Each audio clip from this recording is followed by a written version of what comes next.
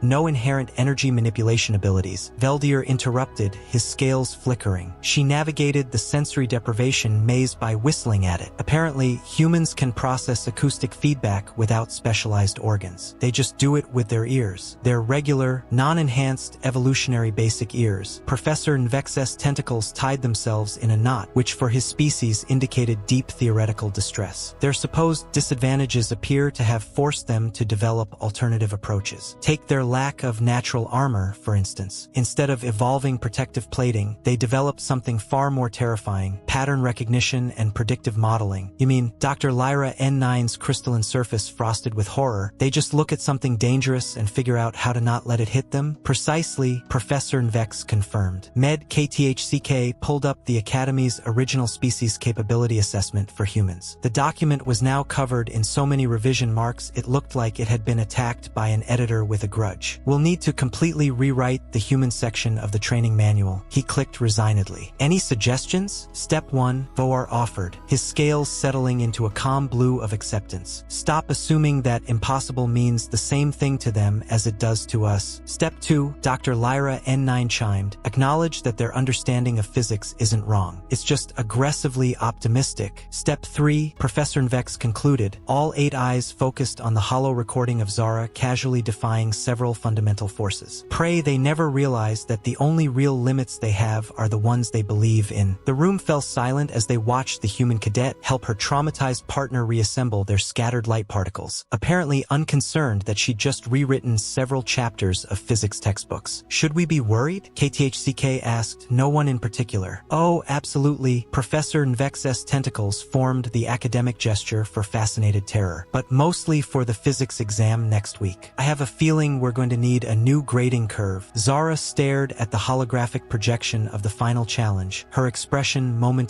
wavering. Even by human standards, this was an ambitious feat before her stood the Academy's legendary impossible course. A training obstacle so rigorous, it had been deemed a theoretical exercise rather than a practical one. No cadet had ever dared to attempt it, largely because doing so would violate several core principles of thermodynamics. The impossible course, Training Officer VOR began, his scales shifting to a vibrant shade of anticipatory gold, was designed by an ancient race of hyper-intelligent energy beings who no longer possess a physical form. It exists across 3 different phases of reality simultaneously and requires direct manipulation of quantum probability fields. So, completely impossible. Then, mist within winds condensed, its form hopeful but dubious. Not exactly, Sergeant KTCK clicked nervously, his antennae twitching in what could only be described as mischief. The course designers left one theoretical solution. It requires perfect synchronization of physical force, temporal awareness, and energy manipulation. The calculations alone would take a supercomputer years to process. Zara circled the holographic display, narrowing her eyes in that typically human way that made the instructors nervous. It was the same expression she'd worn when proposing that a plasma containment field could double as a trampoline. Those rings are oscillating between dimensions, she observed, her voice laced with curiosity. Precisely, Professor Nvex's tentacles waved with excitement. The only way to complete the course would be to maintain coherent form while existing in multiple quantum states at once, all while calculating multidimensional vectors in real time. Zara cracked her knuckles. But what if we don't do any of that? The assembled staff and cadets stared, momentarily speechless. I'm sorry, Pachelor flickered, confused. Did you just suggest ignoring the fundamental nature of quantum reality? Zara gestured toward the course. Look, all these fancy quantum fields and dimensional shifts are really just ways to get from point A to point B while avoiding point C through Z. So, instead of playing by the course's rules, oh no, KTCK clicked in horror. She's about to use human physics again. Zara finished her thought triumphantly. We make the course play by our rules. Professor Nvex's tentacles nodded themselves in disbelief. That's not how reality works. Has anyone ever tried to find out? Zara asked innocently. Before anyone could stop her, she stepped onto the course's entry platform, and the quantum probability fields began to fluctuate around her. Cadet Blackwood, Veldier said, his scales rapidly shifting to warning colors. The energy requirements alone make this impossible. The power dampeners won't. Oh, these old things. Zara glanced at her power dampeners, which had begun emitting faint smoke. I figured out they don't actually dampen power, they store it. I've been charging them up all day. What? Chorused every instructor within earshot, but Zara was already in motion. Rather than trying to exist in multiple quantum states, she simply didn't. Where the course demanded complex dimensional calculations, she applied what she later described as aggressive Newtonian mechanics. The power dampeners began glowing brighter with each movement, their stored energy now fueling her defiance of the system. Is she? Tick between talks gaped. Is she using the stored energy from the dampeners to create localized pockets of classical physics within the quantum field? That's not possible. Dr. Lyra Nine's crystalline form vibrated in disbelief. You can't just decide which laws of physics to follow. Mist within winds swirled in excited realization. Humans don't pick and choose their laws of physics. They just pick whichever ones they like best and ignore the rest. The cadets watched in stunned silence as Zara tackled the course, not by solving its quantum puzzles, but by creating areas where those puzzles no longer applied. She used the dampener's energy to generate fields of sheer determination, zones where reality was forced to comply with her version of the universe. This is unprecedented, Professor Nvex murmured. She's not breaking the laws of physics. She's creating localized zones where classical physics outweighs quantum mechanics. KTHCK clicked rapidly. She's winning an argument with reality. Veldier, now resigned, translated KTHCK's distress with a sense of disbelief, his scales shifting to a color best described as existential confusion. The final segment of the course required participants to exist in 3 dimensions simultaneously while resolving a temporal paradox. Zara's solution? She used the last of the dampener's stored energy to create a feedback loop, forcing the paradox to resolve itself simply out of embarrassment. As she stepped off the exit platform, the course's quantum fields collapsed behind her with what could only be described as a sigh of relief. The power dampeners fell off her wrists and ankles, completely drained and inexplicably tied into knots. The silence that followed was broken only by the sound of several physics textbooks spontaneously rewriting themselves. Zara grinned and brushed off some interdimensional dust from her uniform. That was fun. What's next? The other cadets stood in awe, a new understanding dawning on them. They had just witnessed someone convince reality itself to take a break, and she thought it was fun. Deathworlders, X-227 chimed softly. Don't just survive impossible conditions. They tame them. Professor Nvex looked at his ruined notes, then at the human cadet and back to his notes. I believe, he said carefully, we're going to need a new definition of impossible. And stronger power dampeners, KTHCK added, and better insurance, Veldier concluded, his scales settling into a color that could only be described as respectful terror. Zara simply smiled, already eyeing the next impossible challenge with that distinctly human look, the kind that saw the laws of physics as polite suggestions, not hard rules. 2 weeks after what became known as the incident and what physics professors across the galaxy were calling the Great Relativistic Rebellion, the Academy's board convened for an emergency curriculum revision meeting. Motion to officially classify human physics as its own separate field of study, Professor Nvex proposed, his tentacles still slightly knotted from attempting to write the incident report. Seconded, clicked KTHCK, who hadn't stopped twitching since watching Zara convince quantum mechanics to take a day off. Motion carries, Veldier announced, his scales now permanently stuck in a color officially named human-induced anxiety blue. Now, about the training protocols, the hollow screen displayed an extensive list of changes required after Zara's performance. The list was longer than most academic dissertations and included several items that made senior physicists wake up screaming. First, Nvex read, all future obstacle courses must be designed with the understanding that humans view the impossible as a personal challenge. Second, Veldier added, power dampeners are to be reclassified as power storage devices that make humans more dangerous. Third, KTHCK clicked, the phrase, that's not how physics works, is to be banned from all training sessions involving Deathworlders. It only encourages them. The board members nodded sagely, several still recovering from the sight of their carefully constructed understanding of universal constants being treated like suggestions. We should also, Veldier noted, revise our species capability assessments. Apparently, listing something as a critical disadvantage just motivates humans to turn it into an improbable advantage. Speaking of improbable, Professor Nvex interjected, has anyone figured out how to untangle the temporal knot Cadet Blackwood left in the quantum probability field? 3 of our best temporal mechanics tried to study it and came back speaking in palindromes. Leave it, KTHCK suggested. Consider it a monument to why we should never assume we understand human limitations. The meeting continued, each new protocol revision more absurd than the last. They created a new safety classification, technically possible, but please don't. They established emergency protocols for when humans decided to improve standard equipment. They even drafted a guide titled So You Think You Can Predict Human Behavior, a cautionary tale. As they wrapped up, a junior instructor rushed in, looking panicked. Sirs, we have a situation in Training Hall B. Cadet Blackwood was helping to redesign the standard training simulations, and, well, what did she do? They asked in unison, dreading the answer. She suggested we could improve efficiency by running all the simulations simultaneously in the same space. And then she proved it was possible. A collective groan filled the room. Somewhere in the distance, they could hear reality itself throwing up its hands in surrender. Add it to the list, Veldier sighed, his scales shifting to resignation purple. And someone, please make sure she hasn't taught any other cadets how to fold space-time. The last thing we need is an entire class deciding dimensional barriers are optional. As the board members filed out, Professor Nvex paused to add one final note to the new training manual. When dealing with human cadets, remember that their greatest strength isn't their physical capabilities, their problem-solving skills, or even their disturbing ability to make physics reconsider its life choices. It's their unshakable conviction that impossible is just another word for hasn't been done yet. Below that, in smaller text, may whatever higher powers exist help us all when they discover the advanced theoretical physics department we've hidden in a pocket dimension. At the very bottom, KTHCK added a note for future instructors. If a human says, watch this, evacuate immediately. It's already too late for the laws of physics, but you might still save yourself. The Academy would never be the same, but then again, neither would physics.